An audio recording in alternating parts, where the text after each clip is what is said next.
원합니다. 지난 주일날 마태복음 13장 1절에서 9절 말씀을 중심으로 이제 겨울이 지나가고 봄이 돌아오고 있으니 우리 마음의 밭을 그 묵은 땅을 기경하자 하는 그런 말씀을 드렸습니다. 오늘은 이제 그 묵은 땅을 갈아엎고 기경했으니 우리의 마음을 옥토로 만들자. 지난 주일 본문도 다르고 제목도 다르지만 내용은 이어지게 될 것입니다. 지난 주일에 드린 말씀, 예수님께서 씨 뿌리는 비유였습니다. 예수님이 가르쳐 주시기를, 예수님이 길가에 뿌려진 씨앗 어떻게 된다 그랬어요? 안 돼. 돌짝밭에 뿌려진 씨앗, 그것도 안 돼. 그 다음에 가시덤불 속에 뿌려진 씨앗, 안 돼. 옥토에 심어진 씨앗, 맞아. 그 말씀 드렸어요. 근데 지난 주일날 제가 많이 강조하지 못해서 한 번 더 드리고 싶은 말씀이 뭐냐? 대한민국이라고 하는 토양은 그리 좋은 토양이 아니었어요. 길가와 같고 돌짝밭과 같고 가시덤불과 같은 토양이었다 그랬습니다. 왜냐? 대한민국의 토양은 고유의 토속신앙이 있어요. 이것을 일컬어서 철학계에서도 뭐라고 아직 이야기 못하고 우리 기독교나 다른 종교계에서도 뭐라고 아직 명명하지를 못합니다. 근데 사실 별로 관심도 없어요. 분명한 것은 우리 한국에 아주 고유한 토속적인 신앙이 있어요. 거기에 뭐가 왔어요? 샤머니즘이 있어요. 어느 나라나 이 샤머니즘은 다 있어요. 그 위에 무엇이 덮여진지 아세요? 불교 사상이 4세기에 우리나라에 들어오게 됩니다. 그래서 이게 짬뽕이 됐어요. 토속신앙과 샤머니즘과 또 불교, 이게 짬뽕이 됐어요. 토양이 그렇게 만들어졌어요. 거기에 또 뭐가 들어와요? 조선시대에 들어서면서 억불숭유 정책을 쓰지요. 그래서 절이 산으로 가게 돼요. 그리고 육아가 우리 대한민국의 모든 사상을 지배하게 되지요. 그러니까 우리 한국의 토양은 토속신앙과 샤머니즘, 불교, 육아, 그 외에도 자잘한 것들이 많이 있어요. 그러니 길가와 같고 또 수백 년 내려오면서 길가와 같고 그 다음에 돌짝밭과 같고 가시덤불과 같은 그러한 토양 위에 기독교 복음이 들어왔어요. 자라겠어요? 자랄 수가 없었어요.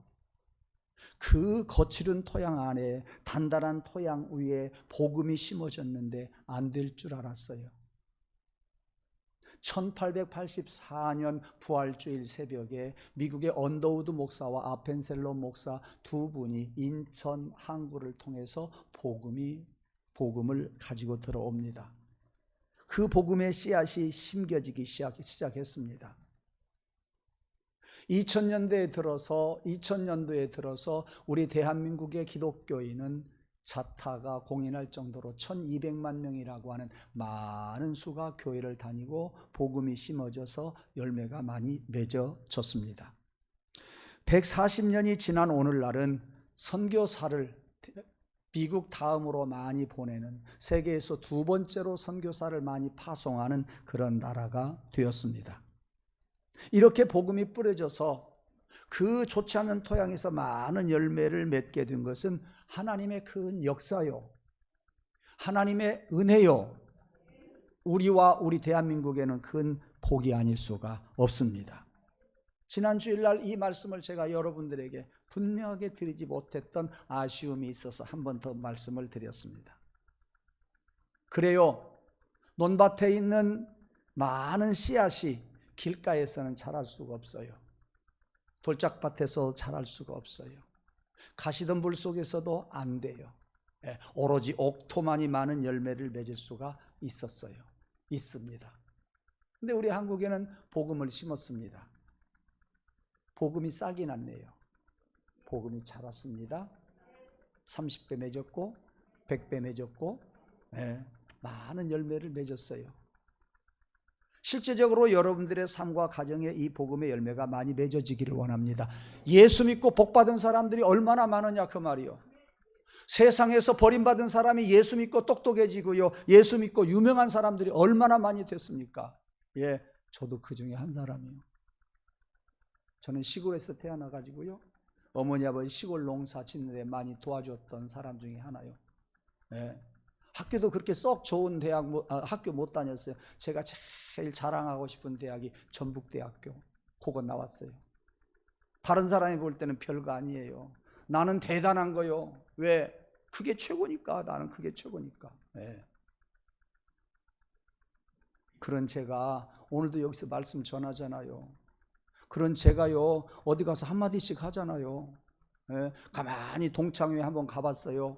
하는 소리가 맨 술이나 먹고요, 세상 이야기만 해요. 아이고, 나는 여기 올 때가 못 되는구나 하고 안 갔어요. 예. 그리고는 안 갔어요. 제법 잘난 사람 됐어요. 예수 믿고 복 받았다니까요. 예, 여러분도 마찬가지요. 어디 가서 이야기하다가 보면 복음의 이야기 가지고 있는데 딴 이야기 해봐요, 좀 시시하게 들릴 거예요. 예, 여러분 잘나게 해주시고 저도 잘나게 해주신 하나님께 감사하고 싶으네요. 예, 감사해요. 예. 그런데 이제 오늘 드리고 싶은 것은요, 이렇게 1200만 명이라고 하는 기독교인들을 자랑하는데 IMF를 통해서, 경제 위기를 통해서, 코로나를 통해서 한국 교회는 급속도로 그 수가 줄었어요. 그거보다도 힘을 잃었어요. 동력이 없는 것이 사실이에요. 왠지 아세요? 그런 위기보다도 등다숙고 배부르니까 하나님이 필요 없는 세상이 되었어요. 이제 우리는 전도의 전략을 바꿔야 돼요. 100년 동안은 예수천당 가서 예수 믿으세요 하면 예수를 믿었어요. 지금은 아니에요. 지금은 아니에요. 그렇게 복음 전에서는 절대 전하지 못해요. 이제는 사랑을 심어야 돼요. 이제는 봉사해야 돼요. 이제는 많이 섬겨야 돼요. 그리고 예수 믿는 사람들에게 뭔가 소망이 있다 하는 것을 보여주어야 돼요. 예. 즉 전도의 전략과 선교 방법을 바꿔야 된다, 그런 이야기예요. 예.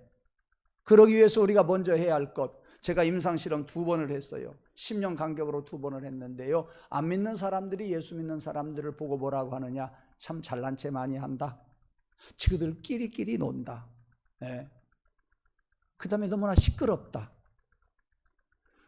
어디 가서 말할 때요, 한 사람 붙잡고 쏘곤쏘곤 꼭 노예 회개할 때 보면은요, 목사님들이, 장로님들이 한 사람 붙잡고 한쪽에 와서 수근수근 모략을 꾸미는 거죠.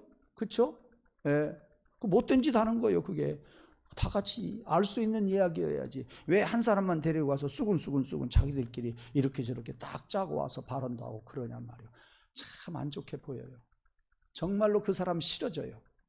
그러니까 여러분들 소곤소곤 귓속말로 다른 사람 있는 데서 그러지 마세요.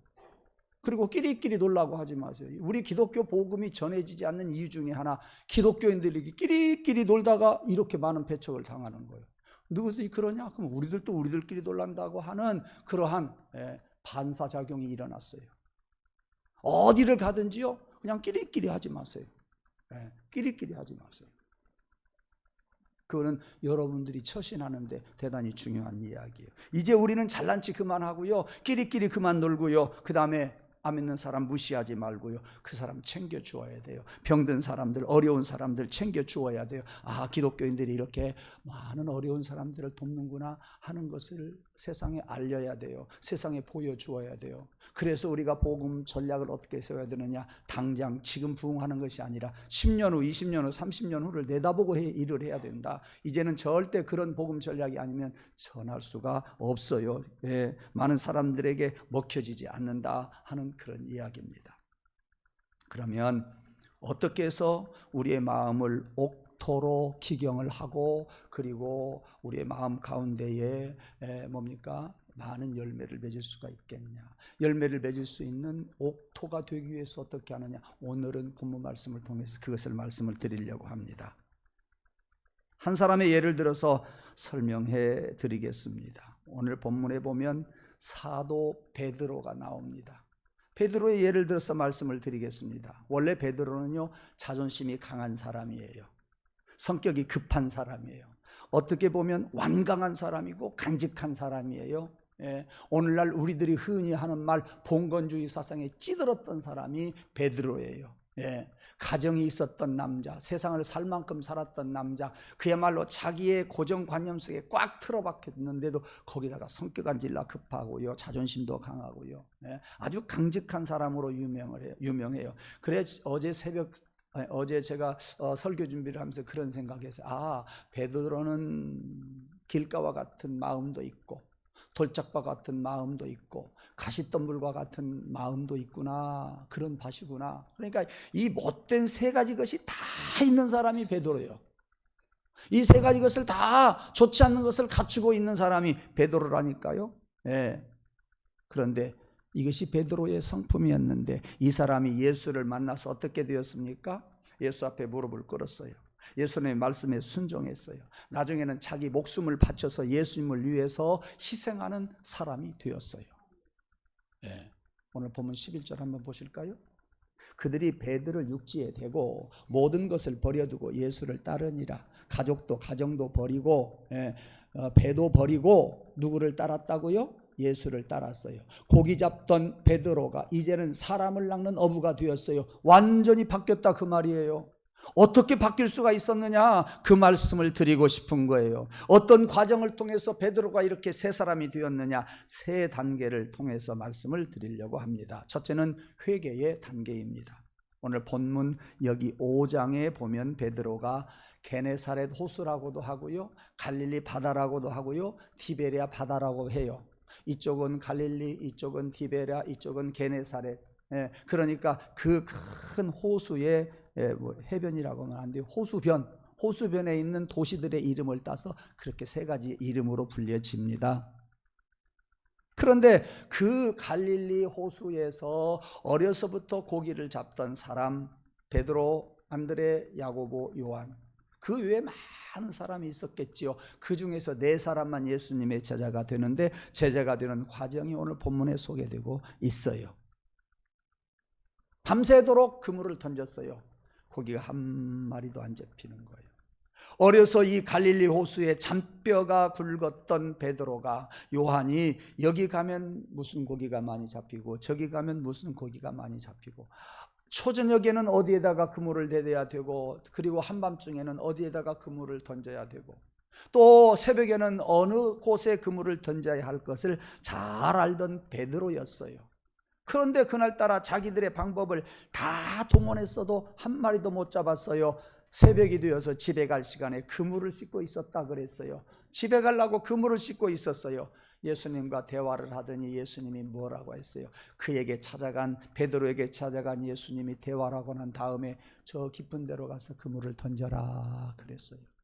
아니 선생님, 오늘 본문에도 그런 이야기가 나오잖아요. 우리들이 밤이 새도록 수고하였는데 잡은 것이 없는데 가서 그물을 던지라고요? 거기서 대단히 중요한 순간이요, 무슨 말씀이요? 안 나옵니다 하고 그물을 던지지 않았더라고 하면 그때 예수님과 베드로는 끝났어요.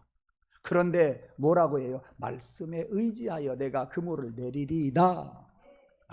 이 순간 베드로가 예수님을 만나는 좋은 순간이었어요. 우리가 순간 선택 잘못하면 예수님에게서 멀어져 가고, 순간 선택 잘하면 예수님에게 가까워지는 거예요. 말씀에 의지해서 내가 그물을 내리겠습니다 그랬어요. 그물을 던졌더니 고기가 많이 잡혔어요. 자기들 배에 가득가득 채우고도 안 되게 생겼어요. 멀리서 고기 잡는 야고보, 요한을 불렀어요. 손짓해서 불렀어요. 이리 와라, 이리 와라. 그리고 두 배에 가득 채웠어요. 그리고 베드로가 하는 이야기가 뭡니까? 오늘 본문 8절 말씀입니다. 뭐라고 이야기했습니까? 주여 나를 떠나소서, 나는 죄인이로소이다. 이렇게 이야기합니다. 이게 보통 이야기가 아니에요. 예수님을 향해서 주여 나를 떠나세요, 나는 죄인이로소이다. 저는요 이 이야기를 앞으로 평생, 앞으로도 계속 이야기할 거예요. 제가 한 10번 이야기했을 거예요. 고기 잡힌 거하고 베드로가 죄인이라고 하는 사실을 깨달은 거하고는 상관관계가 하나도 없어요. 무슨 관계가 있어요? 아무 관계가 없어요. 그런데 말씀에 의지해서 그물을 내렸고 고기를 많이 잡았고, 그리고 난 다음에 베드로가 예수님에게 하신 말씀, 주여 나를 떠나소서, 나는 죄인이로소이다. 그 말은 뭔 말이에요? 회개한다는 이야기예요. 자기가 죄인이라는 사실을 깨닫게 되었어요. 어떻게 깨달았는지는 몰라요. 이것은 사람이 하는 일이 아니요, 이것은 사람의 영역이 아니요, 이것은 성령께서 하나님께서 하시는 일이요, 이것은 하나님의 신의 영역이다, 그 말씀이에요. 나는 죄인이로소이다. 맨 먼저 우리가 주님 앞에 해야 할 일이 뭐냐? 나는 죄인이로소이다 라고 고백하는 거예요. 그 고백이 이루어질 때 비로소 내 신앙에 싹이 뿌리를 내리고 움이 돋아난다고 하는 것을 우리는 알아야 돼요. 네. 그것을 알았을 때 예수님께서 뭐라고 그랬어요? 나를 따라와라. 내가 너로 사람을 낚는 어부가 되게 하리라. 오늘 베드로는 고기를 잡다가 완전히 이제 예수님을 따라가면서 사람을 낚는 어부가 되게 되었어요. 완전히 바뀌었어요. 네. 예수님께서 베드로가 어떤 행동을 했을 때 베드로를 자기의 제자로 삼았어요. 무슨 행동을 했을 때 제자로 삼았어요? 나는 죄인이로소이다 라고 고백했을 때. 예수님에게 뭐 큰 유익을 준 게 아니에요. 당신이 죄인이라고 하는 사실을 깨닫고 예수님 앞에서, 주님 앞에서 고백했을 때 제자로 삼았어요. 우리가 우리의 마음이 옥토로 변하기 위해서는 회개부터 해야 된다. 예. 그래서 회개한 사람은 자기 중심을 가지고 살아가던 사람이 이제는 예수 중심으로 살아가게 되는 거예요. 고기를 낚는 어부가 사람을 낚는 어부가 되었듯이 우리가 회개하면 이제 우리는 내 중심으로 살지 않고 예수님 중심으로 살아가게 되는 거예요. 이게 은혜요, 이게 복이에요. 예. 사랑하는 성도 여러분, 우리에게 이런 회개가 있는지 한번 보시기를 바랍니다. 이런 회개를 여러분들이 수시로 하면서 살아가고 있는지 한번 여러분 스스로를 생각해 보시기를 바랍니다. 간절히 원하는 것은 예배 드리는 이 1시간 동안 여러분 한 사람 한 사람이 한 주간에 내 중심으로 살았던 그러한 삶을 예배 시간에 예수님 중심으로 바꾸고 돌아가시기를 원합니다. 이것이 회개요. 이것이 회개한 사람의 표적이에요. 내 생각대로 내 방법대로 살던 내가 예배 시간에 예수님 만나고 말씀 듣고 찬송하고 기도하면서 이제는 예수님 중심으로 살겠다고 하는 그런 마음을 가지고 하나님 도와주세요 하면 나는 예수님 중심으로 살겠다고 하는, 살 수 있다고 하는 능력을 가지고 돌아가는 거예요. 내가 세상을 이길 수가 있는 거예요. 여러분 오늘 이거라도 한 가지 꼭 가지고 가시기를 바랍니다. 나 중심으로 살던 내가, 한 주일 동안 내 중심으로 살았던 내가 이 예배 시간 1시간 통해서 예수님 중심으로 살아가는 그러한 계기가 되고 그러한 시간이 되고 그러한 변화가 있기를 주님의 이름으로 축원합니다. 예. 그 다음에 두 번째 단계가 믿음의 확신 단계예요. 이제는 본문을 떠나서 마태복음 16장으로 넘어가서 보면 베드로가 예수님을 많은 사람들이 찾으면서 많은 사람들이 예수에 대해서 이런저런 이야기를 해요. 수근수근하기도 하고요, 떠들썩하기도 해요. 그러니까 그것을 아셨던 예수님이 제자들을 향해서 말씀하셨어요. 그러면 너희들은 나를 누구라고 하느냐? 아까 성질이 급했던 베드로가 다른 제자들 한테 빼앗기지 않으려고 그가 이야기를 해요. 뭐라고 이야기해요? 주는 그리스도시요 살아계신 하나님의 아들이시니이다 그랬어요. 여러분 이게 짤막한 한 문장인데요, 어마어마한 말씀들이 여기에 다 있어요. 그래서 베드로의 대고백이라고 이야기해요. 그래서 목회하는 사람들은요 이 말씀을 신학교 1학년 때부터 이 말씀을 외요. 수없이 되뇌이는 거예요. 왜? 그렇게 중요한 거예요. 베드로가 뭐라고 그랬다고요? 주는 그리스도시요 살아계신 하나님의 아들이시니이다. 여기서 베드로가 얼른 대답했어요. 어떤 사람은 엘리야라고 하고 어떤 사람은 예레미야라고 하고 어떤 사람은 세례 요한이라고 하고 어떤 사람은 선지자 중에 한 사람이라고 하는데 선생님, 나는 주는 그리스도시요 살아계신 하나님의 아들이십니다. 예수님을 뭐라고 불렀어요? 주는, 이게 큰 의미가 있어요. 주는 그리스도시요 기름 부음 받은 자요 주는 메시아요 주는 나를 구원하시는 이요. 이 큰 고백이 여기에 있어요. 그 다음에 또 하나 있어요. 하나님의 아들이시니이다 그랬어요. 이 짤막한 한 문장에 베드로의 큰 고백이 몇 가지가 있다니까요. 그래서 대고백이라고 그랬어요. 대고백이라고 말하고 있어요. 그 이야기를 들었던 예수님께서 베드로를 향해서 말하지요. 그를 시몬이라고도 하고요, 바요나라고 이야기를 해요. 바요나, 시몬아, 이러한 고백을 네가 할 수 있고 이것을 네게 알게 한 이는 혈육이 아니라 하늘에 계신 하나님께서 하신 일이다. 그가 하는 일 같으나 그의 말로 그의 입술로 나왔으나 그가 하는 일이 아니라, 혈육이 가르쳐서 하는 이야기가 아니라, 세상이 보여줘서 하는 이야기가 아니라 하늘에 계신 내 아버지의 뜻이다. 보통 이야기가 아니에요. 그 고백을 들었던 예수님은 얼마나 기분이 좋았는지요.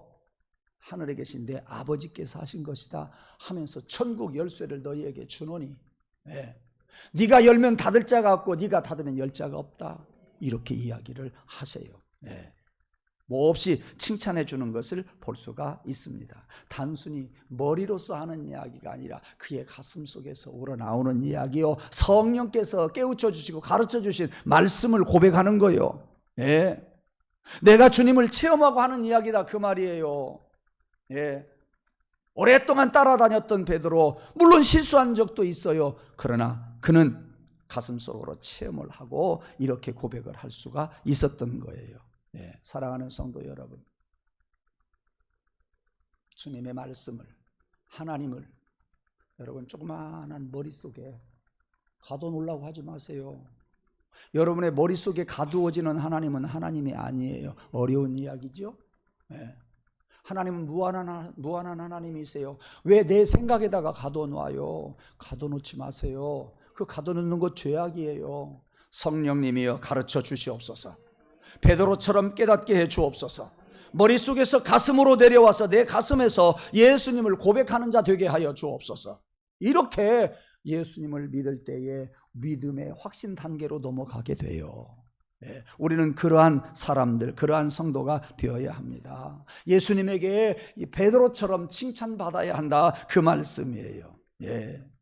이렇게 하나님의 아들로 믿을 때에, 구주로 믿을 때에 우리는 신앙이 성숙하고 신앙이 자라나게 될 것이고 100배의 열매를 맺게 될 줄로 믿습니다. 그 다음에 세 번째 단계, 십자가의 삶을 사는 단계로 확산되어져야 합니다. 이제 또 요한복음 13장으로 넘어가서 보면 예수님께서 마지막 밤에 12 제자들과 함께 저녁 만찬을 나누시고 있었습니다.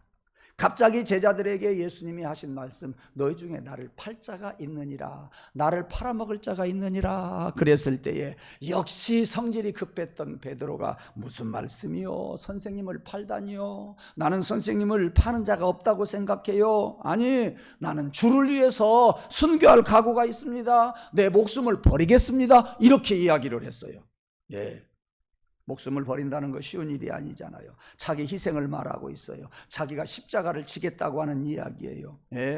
그래도 자신을 깨우치고 일어나서 일생 동안 주님을 위해서 자기를 희생시키겠다, 그러한 다짐의 이야기를 했어요. 이것이 십자가의 길을 걷는 거지요. 가룟 유다는 예수님 말씀하신 대로 팔아먹었지만 베드로는 예수님을 위해서 십자가의 길을 갔어요. 결국은 로마에 가서 순교를 하지 않습니까? 이게 베드로예요. 이렇게 변했다 그 말이요. 회개 단계를 거쳐서 믿음이 성숙한 다음에 보니까 이제는 십자가 지고 내가 순교하면서 살리라, 이러한 단계까지 이르게 되었습니다. 이 사람이 30배, 60배, 100배가 아니라 1000배의 열매를 맺었다고 저는 생각을 합니다. 십자가의 삶을 산다고 하는 것은 베드로처럼 꼭 십자가에 꽁꽁 묶이고 손과 발에 못을 박히는 것, 그것만을 이야기하는 거 아니에요. 예수님께서 말씀하시기를 자기 십자가를 지고 나를 좇으라 그랬어요. 십자가의 삶은 골고다에서만 일어나는 것이 아니다 그 말씀이에요. 우리의 삶 현장에서 우리는 십자가 지고 가야 돼요. 어떤 말을 하려다가 교회를 위해서 입을 딱 다무는 거, 십자가 지는 거예요. 아까 이야기한 것처럼 시끄럽다가도 세상 사람들 오면 아이고 예수님 영광 가리지 하고 입 딱 다무는 거, 그게 십자가예요. 십자가 지는 거예요. 소근소근하고 끼리끼리 돌다가도 아이고 이거 덕이 안 되겠네 하고, 여러분들이 그렇지 아니하면 이거 십자가 치는 거, 여러분 삶의 지혜를 말씀을 드렸어요. 세상에 나가서도 끼리끼리 돌지 말고요, 교회 와서도 끼리끼리 돌지 말고요, 가정에서도, 심지어 가정에서도 끼리끼리 이렇게 이야기를 해서는 안 돼요. 항상 오픈하고 편하게 진리대로, 말씀대로 모든 일들이 이루어질 것을 믿고 그대로 터놓고 살아가야 돼요. 박주연 집사님이 지금 중환자실에 있다가 어제 그제 입원실로 내려왔어요. 곁에 있던 여자분이 저에게 그래요. 주연이가요, 주연이는 여자가 아니라 우리 교회 남자 집사님이세요. 주연이가요 나한테 그러대요. 목사님이 순진하다고. 그래서 제가 뭐라고 하는지 아세요? 그래요, 저 순진하다고 하대요 사람들이. 저 연합회 가니까 어떤 장로님이 목사님이 제일 순진이요, 침례교 장로님이 그렇게 이야기해요. 저 순진하고 싶어요. 저 순진하고 싶어요. 그래서 항상 터놓고 이야기할 때가 너무 많아요. 그래요, 진짜 그래요. 여러분, 우리들이 신앙생활 하면서 그룹으로, 또 가정에서도 그룹으로, 사람 심리가요, 오이디푸스 콤플렉스, 일렉트라 콤플렉스가 있잖아요. 딸은 아버지를 좋아하게 되어 있어요. 아들은 엄마를 좋아하게 되어 있어요. 엄마는 아들 붙잡고 소곤소곤 하기가 쉽고요, 아빠는 딸 붙잡고 소곤소곤 하기가 쉽고요. 이게 잘 맞아요. 이게 잘 맞는다니까요. 그러지 마세요. 가정에서도 그렇게 하면 안 되고요, 교회에서도 그렇게 하면 안 돼요. 모르겠어요. 제가 우리 성도들을 바라보면서 편애하는지 모르겠어요. 저는 안 한다고 해요. 저는 안 한다고 하거든요. 정말 그래요. 멀리 있는 사람에게 저는 먼저 악수를 청하는 사람이에요. 꼭 그래요. 우리 교회에 깊숙이 못 들어오는 사람을 저는 먼저 생각하는 사람이에요. 혹시 목사님 이야기가 맞다고 생각하는 사람은 아멘 한번 해보세요. 10사람밖에 안 해요. 저 그렇게 하려고 노력해요.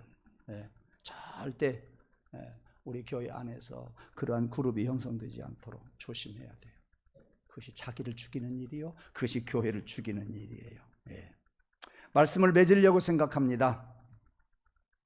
사랑하는 성도 여러분, 여러분의 마음의 밭은 어떠한 밭입니까? 길가와 같은 밭입니까? 아니면 돌짝밭과 같은 밭입니까? 여러분의 마음은 가시덤불과 같은 밭입니까? 안 돼요. 이 세 가지의 마음은 안 돼요. 여러분의 마음을 하나님의 말씀으로, 성령으로 깊게 기경을 해야 돼요. 갈아야 돼요. 뒤엎어야 돼요. 옥토로 만들어야 됩니다. 그러기 위해서는 첫째, 신실한 회개가 있어야 되고요, 신앙의 성숙이 있어야 되고요, 그러기 위해서는 내가 십자가 지리라 하는 그런 다짐이 계속 되어야 할 줄 압니다.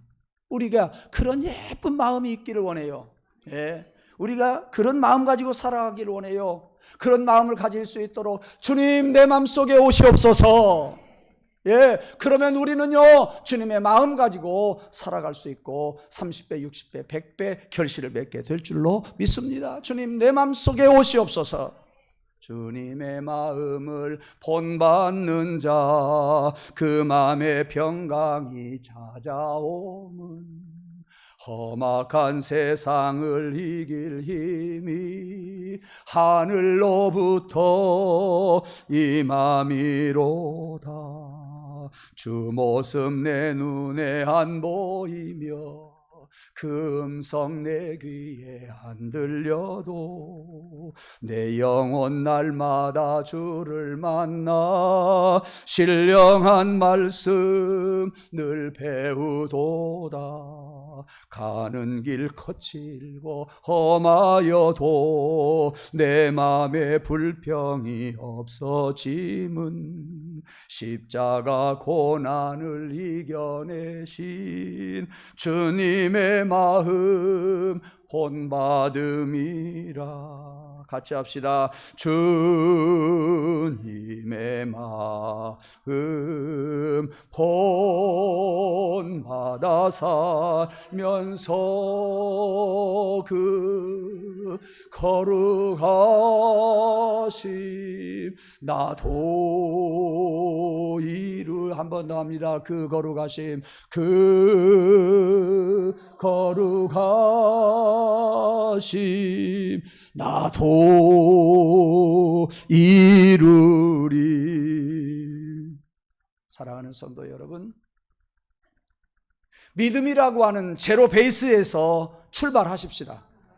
내 편견 가지고 출발하지 말고요, 내 방법 가지고 출발하지 말고요, 내 생각 가지고 출발하지 말고 믿음이라고 하는 제로 베이스에서 여기서부터 여러분 새롭게 출발하게 될 때에 여러분의 마음은 옥토가 되어서 천배만배 결실이 맺어지게 될 줄로 믿습니다.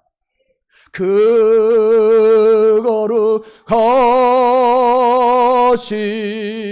나도 이루리. 여러분 십자가를 향해서 손을 높이 한번 들어보십시다. 그리고 제가 기도합니다. 하나님, 그 거룩하심 나도 이루게 하여 주시옵소서.